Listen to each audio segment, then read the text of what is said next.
வசியமை பற்றி நிறைய தகவல்கள் வந்து இன்டர்நெட்டில் இருக்குது. நிறைய பேர் வந்து நிறைய விதமான வசியமைகள் இருக்குது அப்படின்னு சொல்கிறாங்க. ஸோ உண்மையாகவே வசியமை அப்படின்ற ஒரு விஷயம் இருக்கா குருஜி?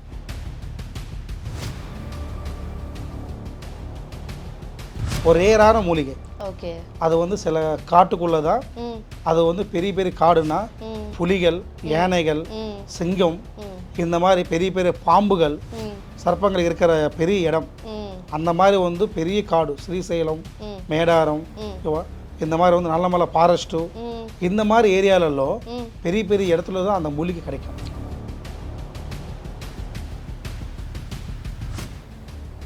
இந்த பொண்ணு என் பையனுக்கு வேண்டாம், அதே மாதிரி இந்த பையன் என் பொண்ணுக்கு வேண்டாம் அப்படின்ற மாதிரி வேற ஒரு எப்படி சொல்றது, வேற ஒரு குருஜிகளுக்கிட்டயோ இல்லை வேற ஒரு மாந்திரிகவாதிகள்கிட்டயோ போய் நிறைய பேர் கட்டு போடுவாங்க இல்லையா? ஸோ இதை பற்றி எங்களுக்கு கொஞ்சம் தெளிவாக சொல்ல முடியுமா?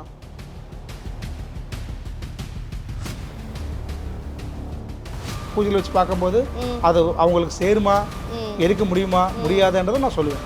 ஓகே. முடியாத விஷயத்தை வந்து முடியும்னு சொல்லி அவங்கள்ட்ட காசு வாங்கிட்டு அதை பண்ணுறது ரொம்ப தப்பு. OS பக்தி நேயர்களுக்கு வணக்கம். நான் உங்கள் அபிநயா. நம்ம சேனல்ல இன்னைக்கு என்ன விஷயத்தை பத்தி பார்க்க போறோம் அப்படின்னு பாத்தீங்கன்னா வசியமை தான். வசியமை பத்தி நிறைய தகவல்கள் ஆல்ரெடி இருந்தாலுமே அதை பியூரா செய்யக்கூடிய, மூலிகைகள் மூலமா செய்யக்கூடிய, அதுல சிறந்து விளங்கக்கூடிய நம்ம திருப்பதி ராஜா அவர்கள் தான் இணைந்திருக்காங்க. வணக்கம் சார். வணக்கம் குருஜி. இப்போ பார்த்தோம் அப்படின்னா நான் முன்னாடியே சொன்ன மாதிரி தான் வசியமை பற்றி நிறைய தகவல்கள் வந்து இன்டர்நெட்டில் இருக்குது. நிறைய பேர் வந்து நிறைய விதமான வசியமைகள் இருக்குது அப்படின்னு சொல்கிறாங்க. ஸோ உண்மையாகவே வசியமை அப்படின்ற ஒரு விஷயம் இருக்கா குருஜி? நல்ல கேள்விமா. வசியமை என்றது வந்து இருக்குது, அது உண்மையுமே இருக்குது. ஓகே. அது வந்து செய்கிற விதானம் இருக்குது. வசியமைன்றது இருக்கிறது உண்மைதான், வசியம் செய்யலாம். அது வந்து நல்ல விஷயத்துக்கு தான் அதை யூஸ் பண்ணணும். இப்போ நம்ம வந்து கணவர் மனைவி வந்து பிரிஞ்சிருப்பாங்க. ஓகே. அவங்க கணவர் மனைவி 2 பேர் பிரியும் போது நார்மல் சண்டைகள் தான் இருக்கும். பெரிய விஷயங்களோ பெரிய ஏதோ இருக்காது. நார்மல் சண்டையை தான் பிரிவாங்க, சின்ன சின்ன விஷயத்துக்கு பிரிவாங்க. பிரியும் போது வந்து அவங்களுக்கு வந்து 2 பேரும் வந்து அம்மா வீட்டுக்கு அவங்க பொண்ணு போனாலும், இவர் வந்து அவங்க வேணாம்னு சொல்லிட்டு போனாலும், எங்கே அவங்க அப்பா அம்மா வீட்டுக்கு போனாலும், சரிங்களா, அந்த மாதிரி விஷயங்கள் வரும்போது அவங்களுக்குள்ள ஒரு ஈகோ ப்ராப்ளம், சின்ன சின்ன ஈகோ ப்ராப்ளம் தான். இப்போல்லாம் வந்து அது நல்லா நிறைய பேர் நடக்கிறது. அது சின்ன சின்ன விஷயத்துக்கு ஈகோ பண்ணுறது, டென்ஷன் ஆகிறது, பேசுறது, வேணான்னு பிள்ளைங்க லைஃப்பை வந்து வேஸ்ட் பண்ணுறாங்க. அந்த மாதிரி இருக்கவங்களுக்கு வந்து அந்த வசியமைன்றது ரெடி பண்ண இருக்கிற வசியமைன்றது அது கொடுக்கலாம். அதை கொடுத்தா கண்டிப்பாக அவங்க வந்து மாறுவாங்க. இப்போ வந்து நிறைய பேருக்கு வந்து வசியமை அப்படின்றது பலிக்க மாட்டேங்குது. இது வந்து ஒரு சும்மா தான் பண்ணுறாங்க, சும்மா ஒரு மையை தான் கொடுக்குறாங்க, ஆனால் இது உண்மையாகவே பலிக்க மாட்டேங்குது, என் கணவன் வந்து சேரலை, என் மனைவி வந்து என் கூட சேரலை அப்படின்னு நிறைய பேர் சொல்கிறாங்க இல்லையா? இது ஏன் குருஜி பலிக்க மாட்டேங்குது? ஏன்னாம்மா இது வந்து வசியமை செய்கிறாங்கன்னா அது செய்கிறதுக்குன்ற ஒரு விதானம் இருக்குது. ஓகே. அது எப்படி செய்யணுமோ, எந்த மாதிரி செய்யணுமோ, எந்த மாதிரி ரெடி பண்ணணுமோ அதுக்கான விதங்கள் இருக்கும். அது வந்து எல்லாரும் செய்ய முடியாது, அது எல்லாருனாலும் செய்ய முடியாது. அது வந்து அது தெரிஞ்சவங்க தான் செய்ய முடியும், அதை பற்றி தெரிஞ்சவங்க தான். இப்போ நிறைய பேர் சொல்லுவாங்க, சுடுகாட்டில் வந்து வசியமை நாங்கள் ரெடி பண்ணுறோம், சுடுகாட்டில் இந்த தலை வச்சு, எலும்பு கூடு வச்சு, தலை வச்சு ரெடி பண்ணுற சொல்கிறாங்க. சில பேர் வந்து ஒவ்வொரு விதமாக சொல்கிறாங்க. ஆனால் உண்மையான விஷயம் என்னன்னா இது கிடையாது. ஓகே. சுடுகாட்டில் மை ரெடி பண்ண வேண்டிய அவசியம் இல்லை, அவசியம் இல்லை. மை தயாரிக்கிற விதானம் என்னன்னா அது வந்து ஒரு மூலிகை மூலமாக ரெடி ஆகும். ஒரு மூலிகை, அறுவகையான மூலிகை, அது வந்து கிடைக்காது அவளா, ஒரு ரேரான மூலிகை. ஓகே. அது வந்து சில காட்டுக்குள்ளே தான். அது வந்து பெரிய பெரிய காடுனா புலிகள், யானைகள், சிங்கம், இந்த மாதிரி பெரிய பெரிய பாம்புகள், சர்ப்பங்கள் இருக்கிற பெரிய இடம். அந்த மாதிரி வந்து பெரிய காடு, ஸ்ரீசைலம், மேடாரம், இந்த மாதிரி வந்து நல்ல மலை ஃபாரஸ்ட்டு, இந்த மாதிரி ஏரியாலோ பெரிய பெரிய இடத்துல தான் அந்த மூலிகை கிடைக்கும். ஓகே. அது வந்து நமக்கு கண்ணுக்கு அது பார்க்கறதுக்கே ரொம்ப தூரம் உள்ளே போகணும். உள்ளே போய் அந்த மூலிகை எடுத்து அந்த மூலிகை மூலமா அந்த மூலிகை எரிக்க நம்ம மை வந்து சொட்டு கொட்டும். ஓகே.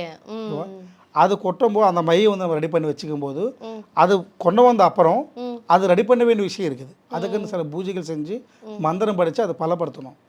பலப்படுத்த அப்புறம் யாருக்கு நம்ம செய்ய போகிறோமோ, ம் யாருக்கு நம்ம கொடுக்க போகிறோமோ, அந்த மை தடவ போகிறோமோ, ம் கையில் தடவினாலோ இடுப்பில் தடவினாலும் தலையை தடவினாலும் எங்கே தடவினாலும் அது வேலை செய்யும். ம் அது யாருக்கு நம்ம செய்ய போகிறோம் என்றதோ ம் அவங்க பேர் வச்சு நம்ம செய்யணும். அந்த மையை ஓகே அங்கே ரெடி பண்ணணும். ம் இல்லாமல் ம் ஏதோ ரெடி பண்ணி ஒரு மை டப்பாவில் கொண்டு கொடுத்து இது எல்லாருக்கும் வேலை செய்ய போகக்கூடா ம் வேலை செய்யாது. ஆ அது யாருக்கு நம்ம கொடுக்க போகிறோம் அவங்க பேரிலோ, ம் அவங்க பிறந்த டைம், அவங்க பிறந்த டேட் ஆஃப் பர்த்து, ம் அவங்க பேர், ம் அவங்க விதான ஃபோட்டோ வச்சு ம் அந்த மைன்றது அந்த இடத்துல ரெடி பண்ணி ம் அந்த பூஜைகளை பண்ணி ம் அந்த மைக்கு வந்து ஒரு பவர் கொடுக்கணும். ஓகே மந்திரம் மூலிமா ம் பவர் கொடுத்தாதான் அது வந்து அவங்களுக்கு வேலை செய்யும். இப்போ பார்த்தோம்னா கணவன் மனைவி சில பேர் பிரிஞ்சிருப்பாங்க. அவங்கள வந்து அவங்க குடும்பத்தாரும் பார்க்க விட மாட்டாங்க, இவங்களோட குடும்பத்தாரும் பார்க்க விட மாட்டாங்க.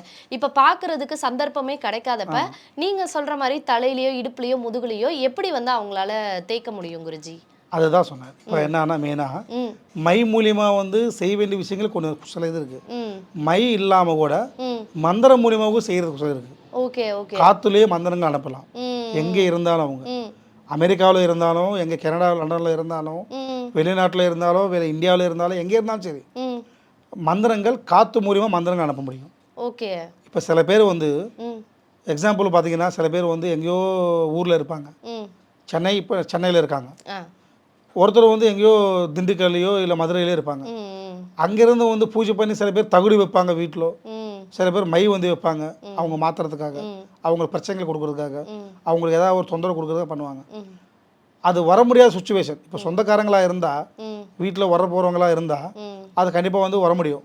அவங்க பேசுறதுக்காக அம்மா எப்படி இருக்கீங்க, மாமா எப்படி இருக்கீங்க, அத்தை எப்படி இருக்கீங்கன்னு இப்போ வந்து பேசி ம் அது அவங்க கொடுக்க வேண்டிய விஷயம் என்ன பண்ணணுமோ அந்த வீட்டில் அதை வச்சுட்டு போயிடுவாங்க. ம் ஆனால் இது வந்து சொந்தக்காரன் கிடையாது, வெளி ஆட்கள் எப்படி உள்ள வர முடியும்?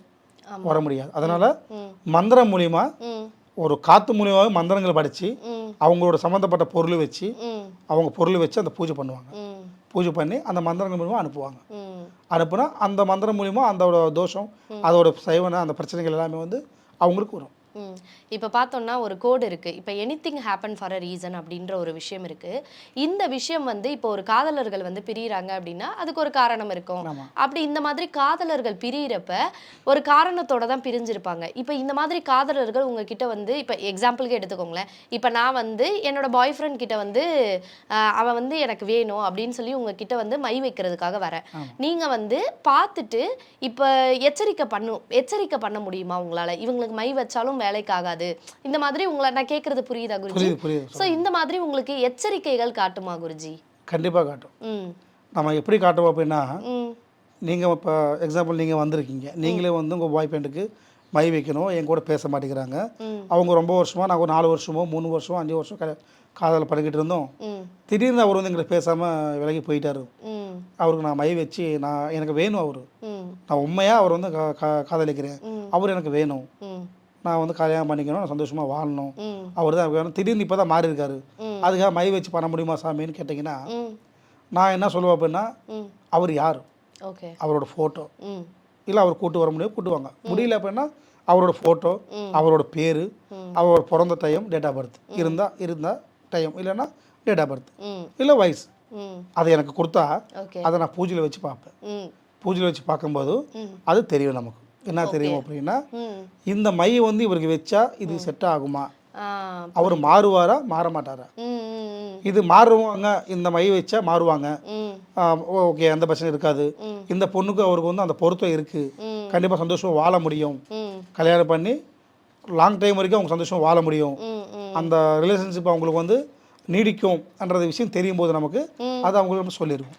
ஓகே அம்மா இந்த மாதிரி இருக்குது, ம் கண்டிப்பாக பண்ணலாம், செய்யலாம். ம் இல்லை அது பண்ண முடியாது, ம். அவங்களுக்கு வச்சான வேஸ்ட்டு, ம் அது ஆகாதம்மா, அவங்க மைண்டு வந்து மாறி இருக்கு. ம் சில பேர் என்னம்மா, இவர் இப்போ இருக்கிற சுச்சுவேஷனில், இப்போ இருக்கிற ஜென்ரேஷனில் வந்து பார்த்தீங்கன்னா, ம் இவங்க ஒரு பையன் வந்து ஒரு பொண்ணு காதலிக்கும் போது ம் சில பொண்ணுகள் வந்து என்னன்னா மறுபடியும் இவங்க பாய் ஃப்ரெண்டுக்கிட்டே ம் இவங்க ஃப்ரெண்ட்ஸே வந்து பக்கத்தில் இருக்கவங்களே ம் அவங்க லவ் பண்ணுவாங்க. ஆமா அதே பையனை ஆமா அவங்க லவ் பண்ணுவாங்க. லவ் பண்ணி இவங்களுக்குள்ள பிரச்சனைகளை உண்டாக்கி ம் அவங்க 2 பேரும் ஒன்றாயிருவாங்க. ஆமா அந்த மாதிரி நடந்துகிட்டு இருக்கு இப்போ. ஆமா அந்த மாதிரி நடக்கும்போது என்ன ஆகுதுன்னா, ம் இவங்க என்ன பண்ணுவாங்கன்னா 2 பேருக்குள்ள சண்டைகளை வந்து முட்டி விடலாம், 2 பேருக்கு சண்டைகளை முட்டி விட்டு இவங்களை பிரிக்கலாம் ஏன்னா யோசிக்கிற சில பேர் இருப்பாங்க. ம். அப்படி சண்டைகளை வச்சாலும் ம் இவங்க ஜெனுனா லவ் பண்ணுறதுனால ம் இவங்க என்ன பண்ணுவாங்க அப்படின்னா அந்த விஷயங்களை வந்து காதில் எடுத்துக்க மாட்டாங்க. புரியுது. எடுத்துக்காமல் அவங்க எப்பவுமே ஒன்றா தான் இருப்பாங்க. அந்த மாதிரி சுச்சுவேஷனில் தான் இந்த மாதிரி வந்து பெண்கள் சில பேர் வந்து அவங்களுக்கு வந்து அந்த மாதிரி மந்திரங்கள் மூலிமா போய் மாந்திரவாதிகள்கிட்ட போய் பூஜைகள் செஞ்சு அவங்களுக்குள்ள மனஸ்தாபனம் கொண்டு வந்து அவங்க பிரிப்பாங்க. பிரிக்கும் போது சில விஷயங்கள் வச்சிருப்பாங்க, சில மந்திரங்கள். அது வந்து ஒரு டயத்தில் எடுக்க முடியாத சுச்சுவேஷன் இருக்கும். அதுதான் நான் சொன்னேன். இப்போ உங்களுக்கு மந்திரம் பூஜையில் வச்சு பார்க்கும்போது அது அவங்களுக்கு சேருமா, எடுக்க முடியுமா முடியாதுன்றதை நான் சொல்லுவேன். முடியாத விஷயத்த வந்து முடியும் சொல்லி அவங்கள்ட்ட காசு வாங்கிட்டு அதை பண்ணுறது ரொம்ப தப்பு. கண்டிப்பாக உண்மையை சொல்லணும்னா தப்பு. ஏன்னா அது அவங்களோட கஷ்டம், அவங்களோட மனசு, அவங்களோட வேதனை. அதை வச்சு யாரும் விளையாடக்கூடாது. ஆகுமுன்னா ஆகும், ஆகாதுன்னா ஆகாது. கண்டிப்பாக அதுதான் சொல்லணும். குருஜி இப்போ பார்த்தோம் அப்படின்னா வந்து வசியமையிலேயே வந்து நிறைய விஷயங்கள் நடக்குது. இப்போ பார்த்தோம்னா காதலர்கள் இப்போ லவ் பண்ணிட்டு இருக்காங்கன்னா இப்போ இந்த பையன் சரியில்லை அப்படின்னு சொல்லிட்டு இப்போ பொண்ணோட வீட்டில் போய் கட்டு போட்டு அந்த பொண்ணுக்கு இப்போ கோயில்லையோ இல்லை வேற யாரோ ஒருத்தர்கிட்ட போய் கட்டு போட்டுருவாங்க. ஸோ இதனால பிரியிற கொஞ்சம் பேர் இருப்பாங்க. அதே மாதிரி திருமணத்திலேயே எடுத்துக்கிட்டோம்னா இந்த பொண்ணு என் பையனுக்கு வேண்டாம், அதே மாதிரி இந்த பையன் என் பொண்ணுக்கு வேண்டாம் அப்படின்ற மாதிரி வேற ஒரு எப்படி சொல்றது, வேற ஒரு குருஜிகளுக்கிட்டயோ இல்லை வேற ஒரு மாந்திரிகவாதிகள்கிட்டயோ போய் நிறைய பேர் கட்டு போடுவாங்க இல்லையா? ஸோ இதை பற்றி எங்களுக்கு கொஞ்சம் தெளிவாக சொல்ல முடியுமா? நீங்கள் கேட்ட கேள்வி நல்ல கேள்வி தான். இப்போ பார்த்தீங்கன்னா சில பேர் வந்து அம்மா அப்பாவே இந்த மாதிரி கல்யாணம் பண்ணுற இடத்துல கல்யாணம் பண்ணிட்டு இருப்பாங்க. அவங்க 2 பேருக்கு உரம் பார்ப்பாங்க. உரம் பார்த்துட்டு இந்த பையன் வந்து அப்பா அம்மாவுக்கு பிடிக்காது. அப்பா வீட்டில் இருக்கிற அப்பாவுக்கும் அம்மாவுக்கும் யாருக்கும் ஒருத்தர் பிடிக்காது. இந்த பையன் வந்து நம்ம பொண்ணுக்கு செட் ஆக மாட்டாங்க. இந்த பொண்ணு வந்து நம்ம பையன் செட் ஆகாது. ஆனால் வந்து அவங்க காதலை பண்ணிக்கிட்டு இருக்காங்க, விரும்பியிருக்காங்க, கல்யாணம் பண்ணி தான் ஆகணும் ஒத்துக்க வச்சு அதுக்கப்புறம் வந்து இந்த மாந்திரிக விதானமோ இல்லை இந்த மாதிரி குருஜி ஜோசிங் விதானமோ போயிட்டு வந்து இவங்க 2 பேரும் செட் ஆகலை, எங்களுக்கு பிடிக்கல, பிரிச்சிருங்க சொல்லுவாங்க. சரிங்களா? இந்த கல்யாணம் நடக்கூடாது, இவங்களுக்குள்ள வந்து எந்த ஒரு ஒற்றுமையும் இருக்கக்கூடாது, 2 பேர் பிரிஞ்சிடணும் அப்படின்னு கேட்பாங்க. அந்த மாதிரி கட்டு போட்டிருப்பாங்க. கட்டு போடுவாங்க நடக்காத மாதிரி. அந்த மாதிரி கட்டு போட்டிருந்தாங்க அப்படின்னா அதை வந்து நம்ம வந்து எடுத்து கொடுப்போம். ஓகே. இப்போ அந்த கட்டை உங்களால் கண்டுபிடிக்க முடியும். அது இருக்கா இல்லையானது அவங்க யார் பேரில் அந்த கட்டு போட்டிருக்காங்களோ அது அவங்க நம்மக்கிட்ட வந்தால் அதை மூலிமா நான் பார்த்துட்டு ஃபோட்டோ மூலிமா பார்த்துட்டு நான் அது கட்டு இருந்துச்சுன்னா அது இருக்குமோ அதை எடுக்கணுமோ நான் எடுத்து கொடுப்பேன். ஓகே, புரிஞ்சுது. அந்த மாதிரி பண்ணி கொடுப்பேன். ஓகே குருஜி. இப்போ பார்த்தோம் அப்படின்னா வந்து வசியமை அப்படின்றது வந்து ஒரு காதலர்களுக்கும் சரி இல்லை பிரிஞ்ச கணவன் மனைவிக்கும் சரி இல்லை ஒன்றா இருக்கிற என் மேலே ஒரு ஈர்ப்பு வேணும்னு நினைக்கிறவங்களுக்கு மட்டும்தான் வசியமையா, இல்லை வந்து எல்லாருமே வசியமை அப்படின்றத யூஸ் பண்ணலாமா? ஏன் நான் கேட்குறேன்னா இப்போ தொழில் பண்ணுறவங்க நிறைய பேர் இருப்பாங்க, அது மட்டும் இல்லாமல் மீடியா துறையில் இருக்கவங்க நிறைய பேர் இருப்பாங்க. இந்த மாதிரி வந்து ஒரு டிபார்ட்மெண்ட்லேயுமே வேலை பார்த்துட்டு இருப்பாங்க இல்லையா? ஸோ அதுக்காக இந்த கேள்வி கேட்குறேன். இப்போ எங்கள் ஊர்லலாம் சொல்லுவாங்க இவங்க வீட்டில் போய் சாப்பிடாத, அவங்க வந்து மை வச்சு கொடுத்துருவாங்க அப்படின்ற மாதிரிலாம் நிறைய சொல்லுவாங்க. இந்த மாதிரி உணவுல மை வச்சு கொடுக்கறது, தண்ணியில மை வச்சு கொடுக்கறது, இந்த மாதிரியும் பண்ண முடியுமா குருஜி? கண்டிப்பாக பண்ண முடியும். கண்டிப்பாக இருக்கும். அது யாரை ஒருத்தர் வசியம் பண்ணிக்கணும் அப்படின்னு நினைக்கும் போது அவங்களுக்கு வந்து இப்போ நான் சொன்ன மாதிரி அவங்களுக்கான விதங்கள் முன்னாடி சொன்ன மாதிரியே அவங்களுக்கான யாருக்கு என்ன வேணுமோ என்ன தேவைப்படுதோ, இப்போ உங்கள்கிட்ட எனக்கு என்ன தேவைப்படுதோ அதை வந்து இப்போ நீங்கள் ஒரு வேலையில் இருக்கீங்க, ஓகே, நீங்கள் நல்ல வேலையில் நல்ல பொசிஷன் நல்லா இருக்கீங்க, நீங்கள் இருக்கிற விதத்தில் வந்து எனக்கு வந்து உங்கள் மூலிமா என்ன தேவைப்படும், காசு, நீங்கள் என்கிட்ட நல்லா பேசணும், காசுகள் கொடுக்கணும், நீங்கள் சம்பாதிக்கிற சம்பளம் பூரா என்கிட்டே கொடுக்கணும். இந்த மாதிரி பேக்மெயில் பண்ணுற ஆளுகள் இருப்பாங்க. அதை நேராக வந்து நீங்கள் கேட்டால் நீங்கள் கொடுக்க மாட்டீங்க. கண்டிப்பாக. ஓகேவா? அப்போ என்ன பண்ணுவாங்கன்னா உங்கள் கூட ஃப்ரெண்ட்லியாக பேசிகிட்டு இருக்கும்போது, ஃப்ரெண்ட்ஸாக சுற்றும் போது, சாப்பாடுலேயோ கூல்ட்ரிங்க்ஸ்லேயோ டீ காஃபிலையோ பால்லையோ ஏதோ ஒரு இடத்துல அந்த வசிய மையன்றது கலந்து கொடுத்துட்டா யாரும் நம்ம வசியம் பண்ணிக்கணும் நினைக்கிறாங்களோ அவங்க வந்து அந்த வசிய மையை கொடுத்தா கண்டிப்பாக வசியம் ஆவாங்க. ஓகே, வசியம் ஆயிடுவாங்க. அப்போ அதுக்கப்புறம் வந்து என்னன்னா அவங்க சொல்கிற பேச்சு தான் இவங்க கேட்பாங்க. அப்பா அம்மா அண்ணன் தம்பி ஃபேமிலி இவங்க எல்லாம் கண்ணுக்கு தெரியாது. யார் தான் நம்ம வசியம் பண்ணிக்கிட்டாங்களோ அவங்க பேச்சு தான். அவன் தப்பான விஷயம் சொன்னாலும் நம்ம ரைட்டாக தோணும். ஓகே, இதுதான் நல்லது அப்படின்னு சொல்லி அப்பா அம்மா அண்ணன் தம்பி கூட சில பேர் வந்து விட்டுட்டு போயிடுவாங்க. அவங்கள விட்டு அவங்க கிட்ட போயிடுவாங்க. புரியுது. அந்த மாதிரி தப்பாக வந்து மோசம் பண்ணி ஏமாற்றி இந்த மாதிரி செய்கிற ஆட்களுக்கு நான் அதை பண்ணி கொடுப்பேன், அதை கிளியர் பண்ணி கொடுப்பேன்.